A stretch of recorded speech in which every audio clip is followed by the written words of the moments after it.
আসসালামু আলাইকুম। আমরা কিছুক্ষণ আগে মাননীয় জেলা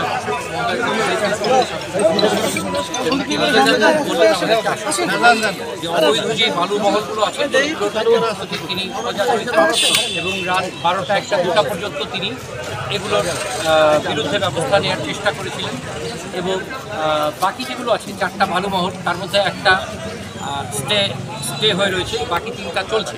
তো সেগুলোতে আসলে এখান থেকে কিছু করার নেই, সেগুলোর পারমিশন দেওয়া হয়েছিল সরকারি তরফ থেকে। এবং আমাদের প্রশ্ন ছিল যে এই সরকারটা কোন সরকার? সেই ফাসিস্ট স্বৈরাচারী সরকার, তারা তো ক্যাসিনোরও পারমিশন দিয়েছে, এই বালু মহলের পারমিশন দেবে না এই সব। সেই চোররা তাদের উত্তরসূরি রেখে গেছে, সেই উত্তরসূরির সাথে নতুন চোর যোগ হয়েছে। তারা যোগ হয়ে নামধারী এই বৈধ বালু মহলগুলো থেকে বালু উৎপাদন করছে এবং একটা বৈধ থেকে বালু উৎপাদন শুরু করলে আপনারা নিজেরাই দেখতে পাচ্ছেন যে পাশাপাশি 7-8টা উৎপাদন শুরু বিভিন্ন এবং সেইখানে তাদের এগুলো ম্যানেজ করার কোনো ব্যাপার।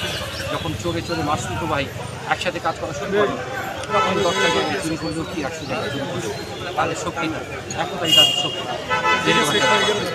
সেই ব্যাপারে আমাদের জেলা প্রশাসক মহোদয় অবশ্যই সচেষ্ট আছে এবং আমরা আজকে বিকালবেলায় আমরা এসপি মহোদয়ের কাছে যাব, আমাদের কমপ্লেন আশা করি আমাদের ভোলাটা সুন্দর একটা ভোলায় পরিণত হবে।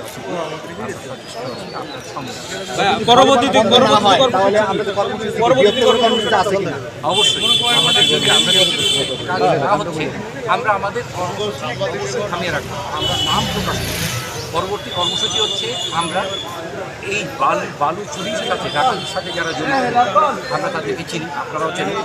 আমরা নাম প্রকাশ করব এবং নাম প্রকাশ করে আমরা প্রেস ক্লাবের সামনে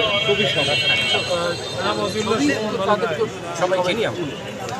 আমরা সেই কমপ্লেনটা আমাদের ভারপ্রাপ্ত চেয়ারম্যান ন্যাশনাল তারেক রহমানের কাছে দেব এবং মাননীয় প্রধানমন্ত্রীর কাছে যাব।